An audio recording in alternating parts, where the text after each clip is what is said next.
scan this. Sovi is here. Let's level up.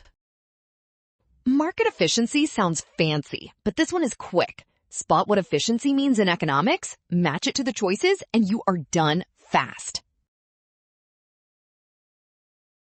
Market efficiency, also called allocative efficiency, happens when the market produces the quantity where total surplus is maximized. So we should look for the choice describing no wasted gains from trade. In a competitive market without distortions, efficiency means every mutually beneficial trade that should happen actually happens. And that condition is exactly when deadweight loss disappears, not when surplus amounts are equal.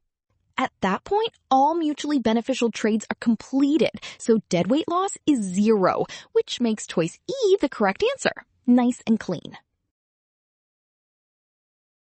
Well done! Scan now. Do not rush signs or compare surplus sizes. Trust what is given and check which choice matches efficiency. 0 deadweight loss.